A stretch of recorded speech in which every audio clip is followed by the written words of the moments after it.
Welcome to the Clinical Care Options Infectious Disease Podcast. I'm your host, Jessica Adams. Today's episode is on ART considerations with coinfections, featuring Daria Podlekareva from the Center of Excellence for Health, Immunity, and Infection at Rigs Hospital at University of Copenhagen in Copenhagen, Denmark, and Mark Sulkowski from Johns Hopkins Bayview and Johns Hopkins University School of Medicine in Baltimore, Maryland. They'll discuss key considerations for the use of ART in patients with co-infections, including co-infection with hepatitis B, as well as tuberculosis. Following their dialogue, the faculty will field questions from healthcare professionals. This episode is taken from our series on key decisions in HIV care. You can follow along with the slides, which are available in the show notes. Let's get started and listen in to Drs. Podlekareva and Sulkowski. Well, great, and thank you very much. And thanks all for joining me this morning here on the East Coast of the United States. I am going to talk about HIV and hepatitis B co-infection. This is actually a really important topic as we think about this group of patients who are infected both with chronic hepatitis B as well as HIV. And we know this co-infection is common. So let's get into some of the important topics as we think about how to approach these patients with antiretroviral therapy, for which the options are continuing to increase. So let me start with a case. This is a 32-year-old man with a new diagnosis of HIV. He acquired HIV after unprotected anal intercourse. You can see his HIV parameters listed there, and he is eager to initiate antiretroviral therapy. So the question I want to ask now is, what should we be thinking about with respect to hepatitis B for this person before we jump into ART? Well, the first thing to think about is that hepatitis B co-infection is common. So in a systematic review and meta-analysis that was conducted and published about a year ago, the overall prevalence of hepatitis B, defined as surface antigen positivity among people with HIV, was nearly 8%, representing about 2.7 million people globally. Now you can see that the majority of these individuals with both viruses live in sub-Saharan Africa, another large portion in South and Southeast Asia. However, we know that when looking at the United States and other parts of the world, that roughly this 8% number is seen across multiple different populations, including men who have sex with men and people who use drugs. So this is a good number to keep in your head. About 8% of people have chronic hepatitis B. Now, the reason why it's so important to think about it is that HIV accelerates the progression of liver disease due to hepatitis B. Now, we didn't always know that.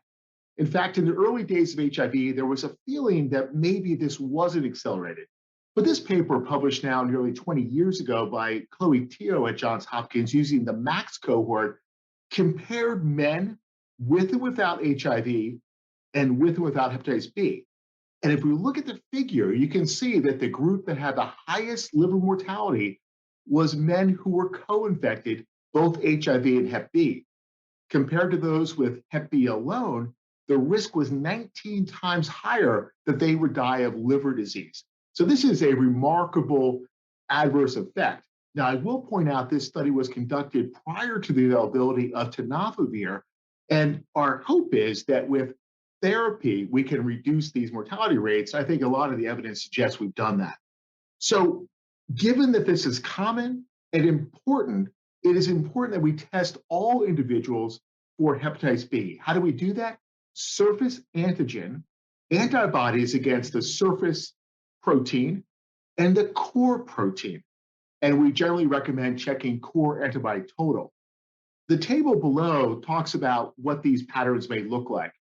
People with chronic hepatitis B have persistent detection of surface antigen in the blood at least 6 months apart. This will also be common during acute hepatitis B, but will resolve and go away. Now, we do see the resolution of hepatitis B. We can see this become what we call functionally cured, which is the third row of this table. Here we see no surface antigen, no DNA in the blood.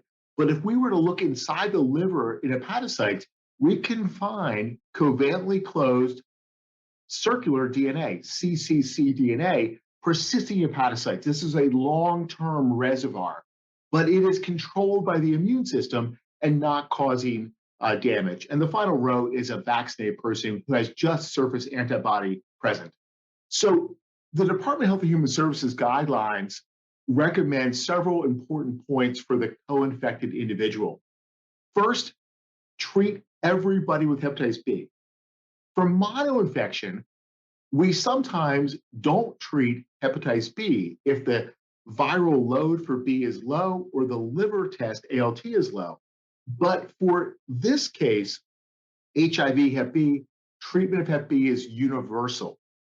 Now, it's also important that the antiretroviral therapy include 2 drugs active against Hep B, tenofovir, either tenofovir alafenamide or tenofovir disoproxil fumarate, and lamivudine or emtricitabine. And of course, this has to be given with a fully suppressive antiretroviral regimen. Now, if tenofovir can't be used, entecavir is available, but as we'll talk about, this has anti-HIV activity and cross-resistance with lamivudine and emtricitabine. So we'll talk a bit about that. Interferon is the other option, but we rarely use it in this patient population. Now, how does this work? Well, we know back from a study done a number of years ago by Marion Peters in the ACTG that tenofovir, disoproxil fumarate in this study, has a potent anti-HBV effect. You can see the viral load decline for Hep B of nearly 5 log or 6 log in this group of co-infected individuals. So this has potent anti-HBV activity working on the RT step of that virus's life cycle. Now, what about the so-called functional cure?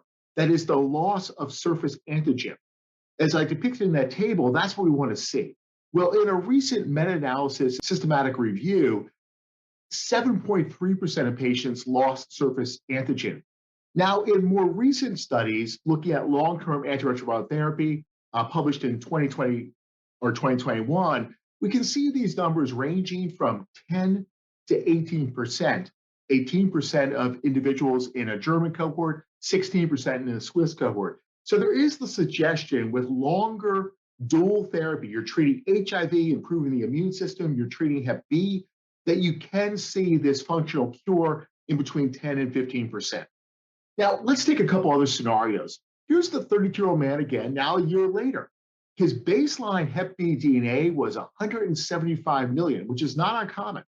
At 1 year, his HIV RNA is not detected, and his Hep B DNA is 1,254. I want to ask the question, is this an appropriate response? Well, there's a couple of studies I want to talk about. The first is to the right. This study was done in hepatitis B monoinfected patients with tenofovir alone, either TAF or TDF. And what I want to point out is that at 48 weeks, or nearly 1 year, only 67% of E antigen positive patients were below 29 IU per ml. So the Hep B kinetics are slower. It takes longer to suppress. In the study to the left, Gail Matthews and colleagues, looking at 122 co-infected patients, what I want to highlight is the column to the right of this figure. Combination therapy, 2 drugs, TDF plus FTC or 3TC, more patients were suppressed less than 100 compared to TDF alone or 3TC or FTC alone. So 2 drugs better than 1 in this population. And how often do we see the pattern I described? Well, in a North American cohort published by Sterling and colleagues, 7% of people had an undetectable RNA for HIV, but DNA was above 1,000. So not common, but not uncommon either. So what's the cause of this? Well, I mentioned already, some of this is slow kinetics. But as this study from researchers at Duke University suggests, is it may be related to non-adherence, particularly to tenofovir. What they did is looked at dry blood spots of people taking tenofovir-containing ART, and you can see over to the right that the tenofovir concentrations were higher in people who were suppressed compared to those who were unsuppressed. What we think is happening here is that because you're taking multiple drugs for HIV, that inconsistent dosing or adherence has less of an impact on HIV RNA suppression. And because you're only taking tenofovir or perhaps and 3-TC or FTC, you may see a greater effect. So the first thing to think about in the patient I described is, are they adherent to medication? Well, let's talk about the second thing to think about. And this is another patient who's been on antiretroviral therapy containing tenofovir for 5 years. 40-year-old woman. She's taken a complete ART regimen. She started with a very high Hep B DNA of 92 million. And after 5 years, she's never quite reached HBV DNA not detected. It's fluctuated as high as 1 million, and currently it's around 24,000 IU per ml. And the question I want to ask here is, does it matter clinically? Should we be trying to get this woman HBV DNA suppressed? There's two concerns. One is resistance, but unfortunately, the hepatitis B virus rarely becomes resistant to tenofovir, so that's less of a concern. But a growing concern was highlighted in the study by Kim and colleagues recently published in Hepatology. They looked in the NA-ACCORD study at more than 8,000 individuals over time for liver cancer known as hepatocellular carcinoma.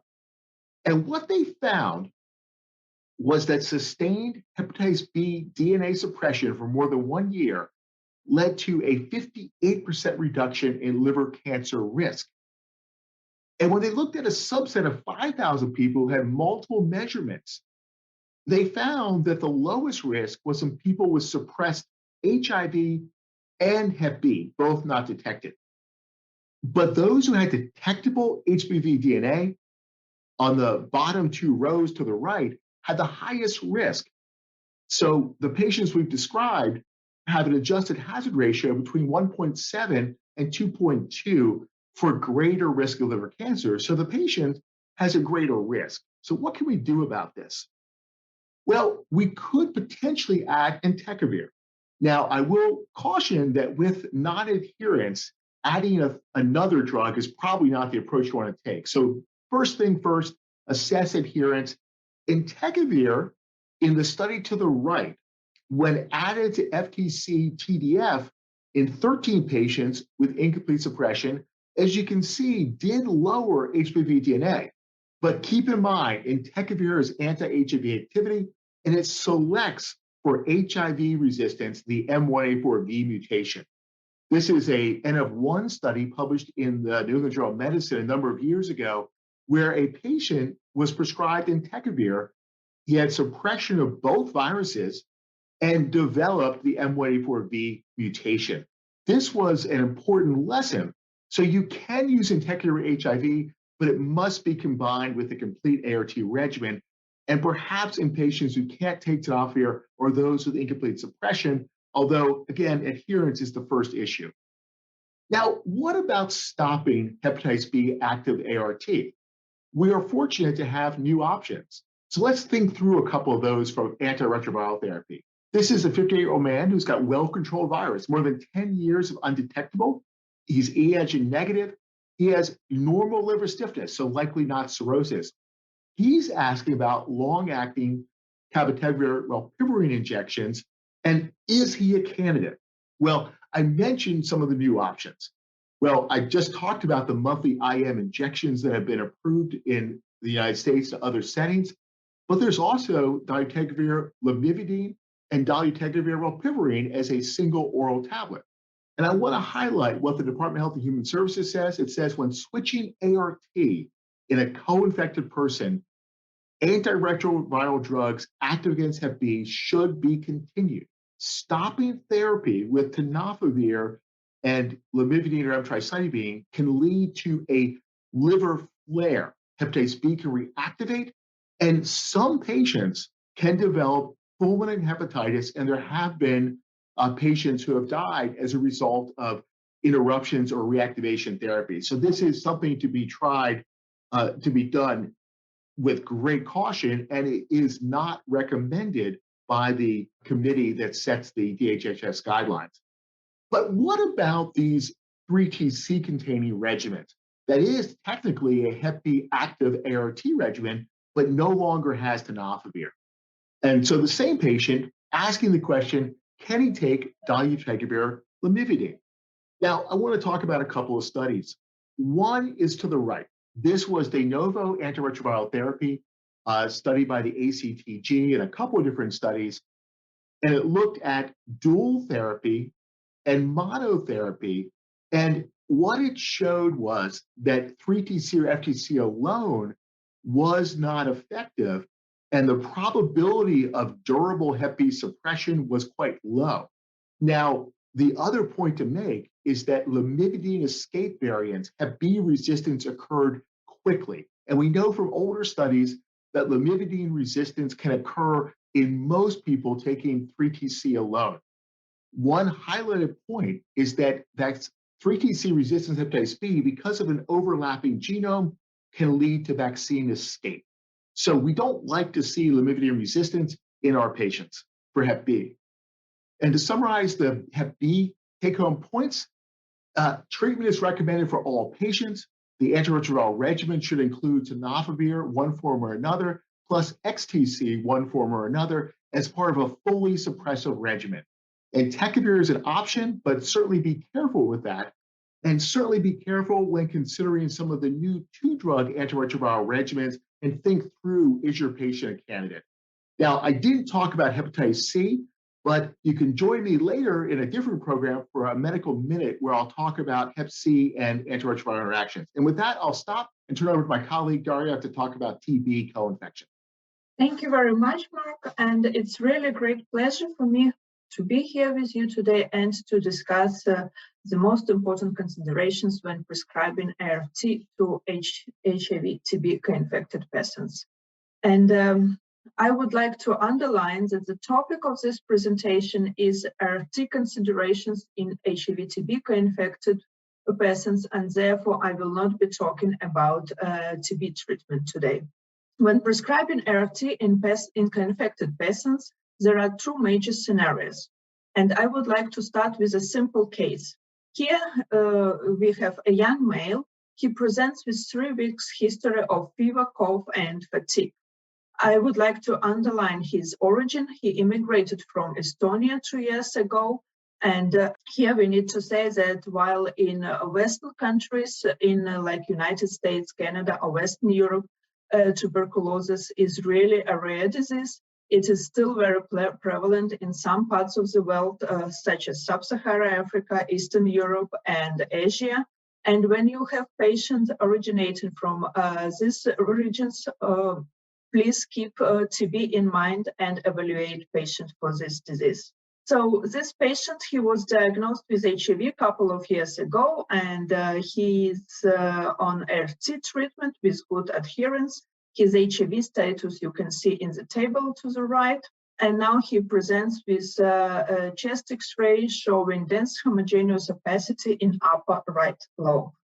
We suppose that this patient has a TB, and we proceed further to our diagnostic and treatment workout. And here we have the first scenario where the patient was diagnosed with HIV some time ago. He is on stable ART and now diagnosed with TB. The main point here is that ART should be continued and may not be interrupted. However, it is very important to review ART regimen considering potential drug-drug interactions between ARVs and TB drugs, in particular rifamycins. The ARV regimen may need to be modified to permit use of optimal TB treatment regimen. And I will come back to these issues later during the presentation. So here we have a different case. Let's say that this is the same patient, the same young male with the same symptoms. He is also originating from Eastern Europe, but unlike the first patient, this guy refused antiretroviral treatment. So he presents with really advanced HIV disease, as you can see here on the table. His CD4 cell count is below 200. He has detectable and high viral load. He also hepatitis C co-infected. His chest X-ray also showing homogeneous opacity in upper right lobe, suggesting for TB. And we perform gene expert, which is positive for Mycobacterium tuberculosis DNA. And we don't detect any rifamycin mutations, so he has a sensitive TB. So what do we do in this case? This is a second scenario, which is rather more complicated. It is when both HIV and TB were diagnosed simultaneously in advanced patients, late presenters, or where, like in our example, we have a HIV late presenter who were not treated for his HIV disease, and opportunistic infections were allowed to develop, in this case, tuberculosis. So the most important question here is when do we start ART, before or after or at the same time with tuberculosis treatment? And there are a few other important questions, of course, to address here, which are TB iris or immune reconstitution syndrome. What do we do in case of CNS tuberculosis, drug-drug interactions, and also drug toxicities?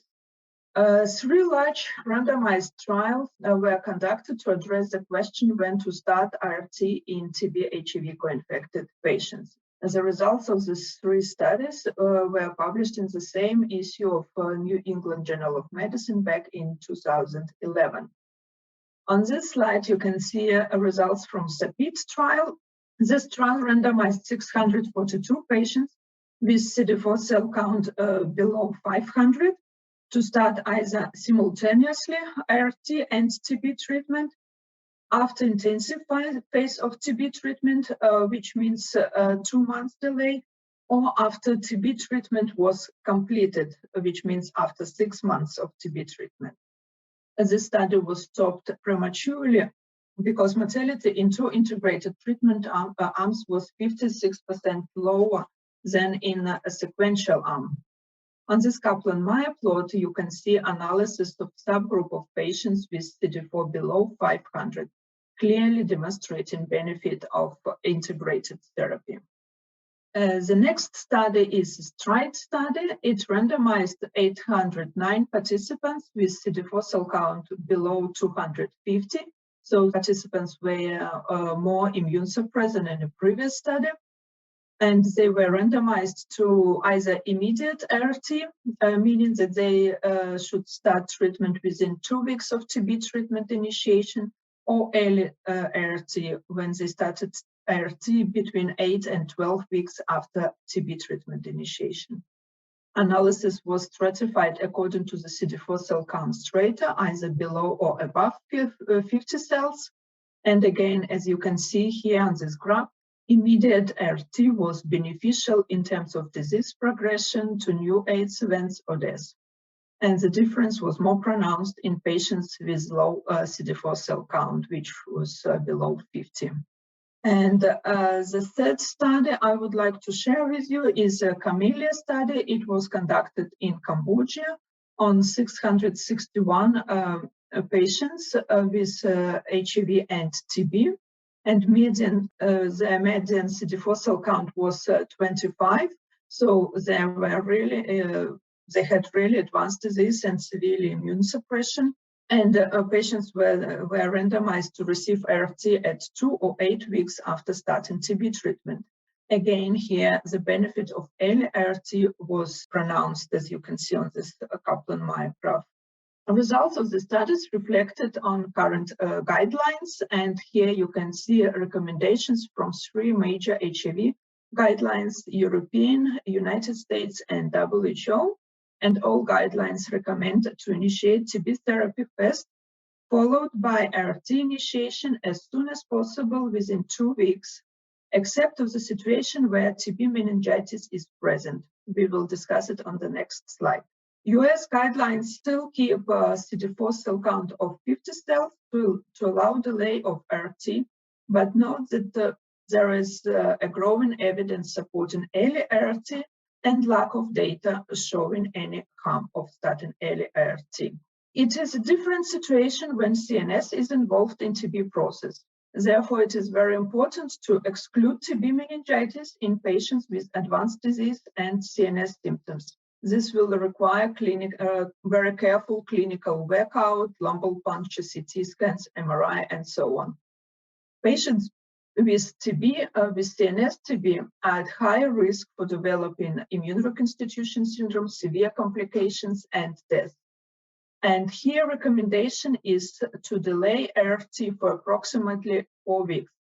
Also, early initiation in patients with very advanced disease and CD4 below 50 or 100 according to clinician judgments can be possible. And if we decide to do so, patients should be very closely monitored, and of course it should be done only in settings where close monitoring is possible.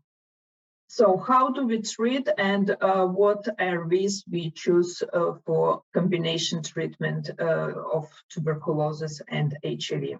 Up to now, the preferred ARV regimen for HIV TB co-infected patients has been efavirenz plus 2 NRTIs.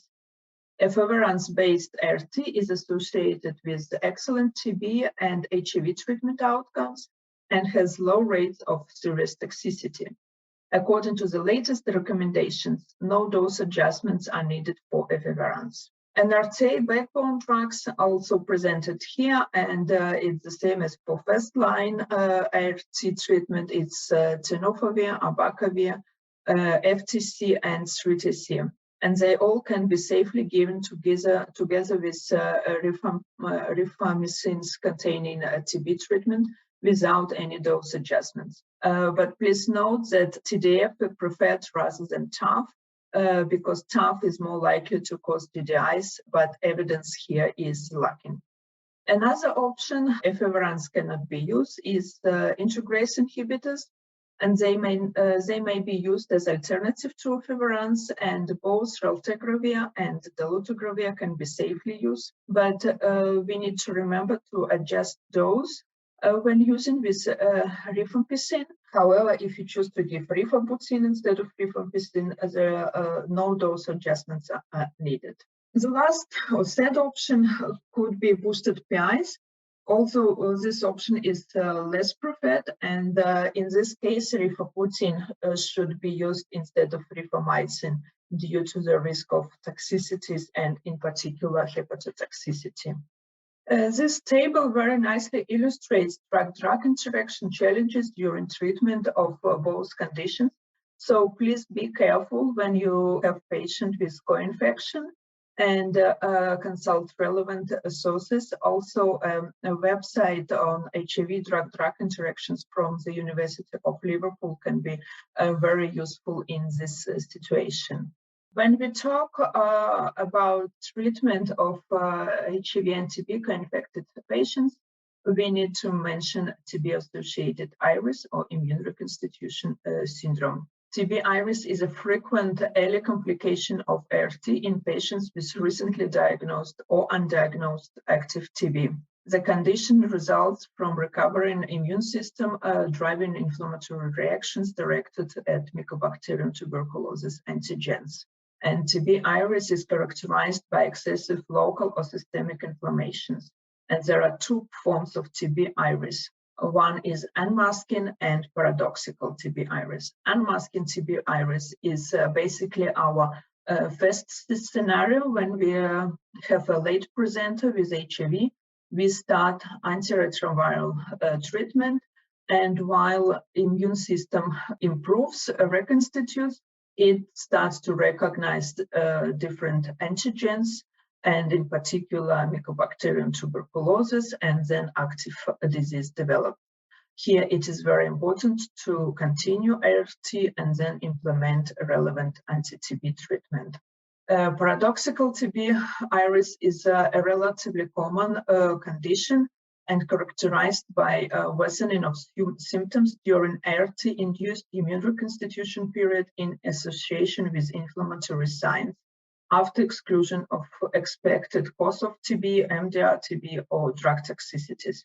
It occurs when we start anti-TB treatment, then implement antiretroviral treatment, and first patient's condition improves, but then we observe worsening of symptoms. It usually occurs between 1 and 3 months after we start treatment.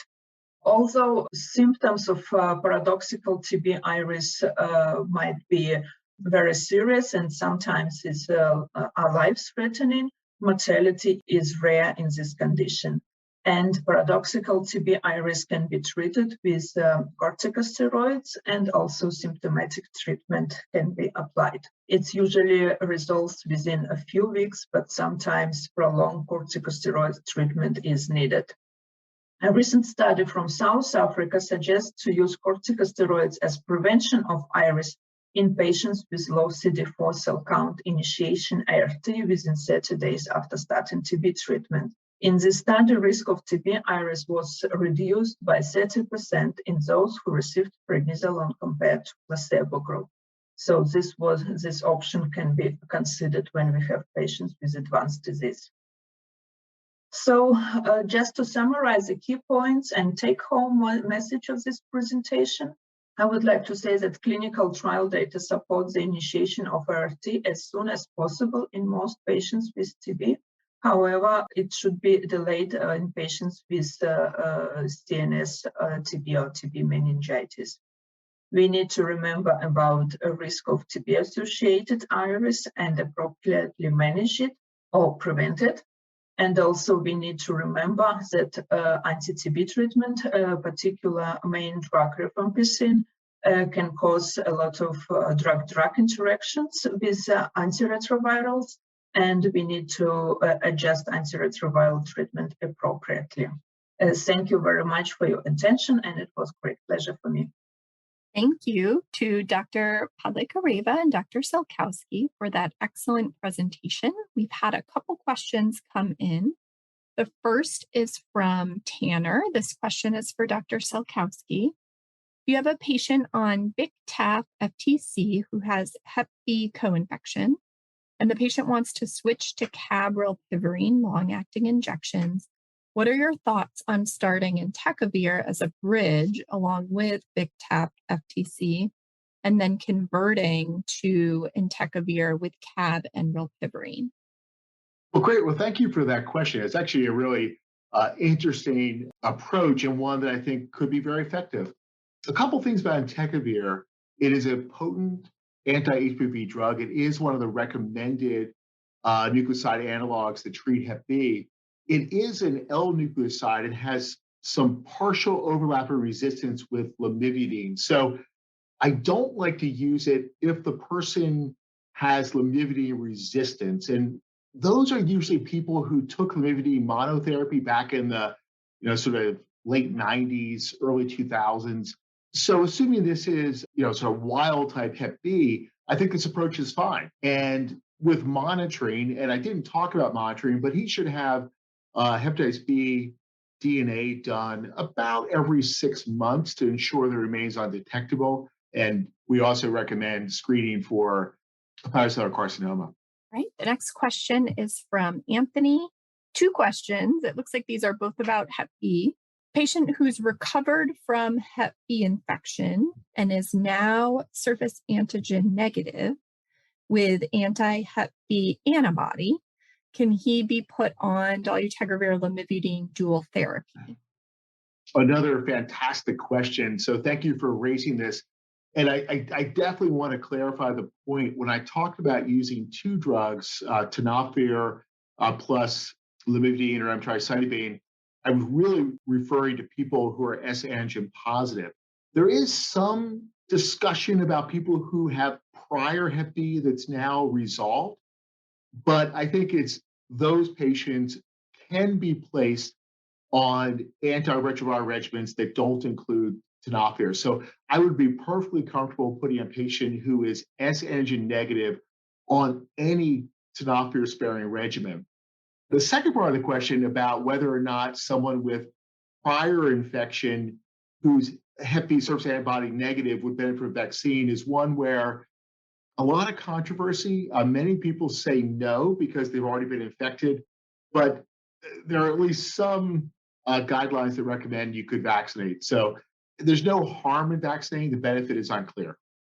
All right, thank you. And then a couple questions for Dr. Podlekareva.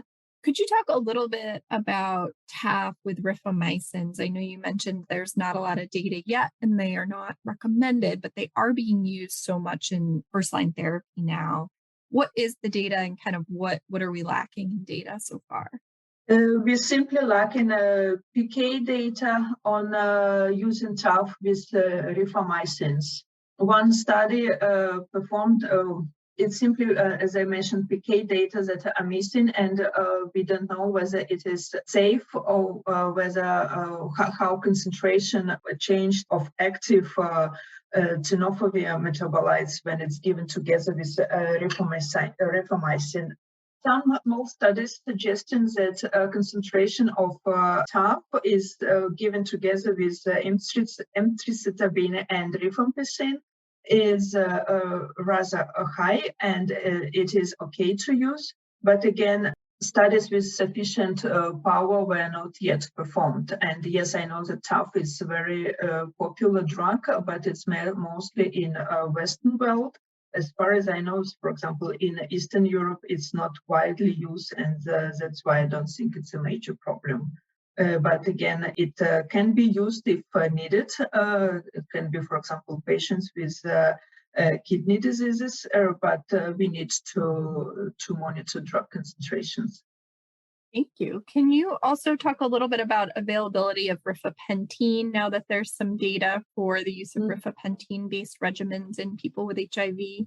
Yes, thank you very much, Jessica. It's a very good question about rifapentine. Rifapentine is a really good drug, and it has less drug-drug interactions than rifamycin, although it is quite expensive. And I know that it is approved in the United States, but it is not yet approved in Europe, and it is not available in resource-limited settings, which is very unfortunate, because newly studies suggest that rifapentine together with quinolones can be used for to shorter treatment regimens for tuberculosis from 6 months to 4 months. So at the moment, it's unfortunate, but it is a promising drug. Right, thank you. And we have one last question from Jacqueline. This one's for Dr. Sulkowski. What are your thoughts on switching someone from an HIV regimen that is HBV active to a 2-drug regimen when the person is not HBV immune? Yeah, thanks for that very interesting question. So the question really gets around this issue of tenofovir or lamivudine being used as prevention of Hep B. Now, we do have a vaccine that's highly effective, and even people who are S antibody negative may have immunity. So I would feel comfortable not providing PrEP for Hep B to an individual with HIV, but I would want to assess their risk activities. And if I felt their activities placed them at a high risk for hepatitis B, I might modify that.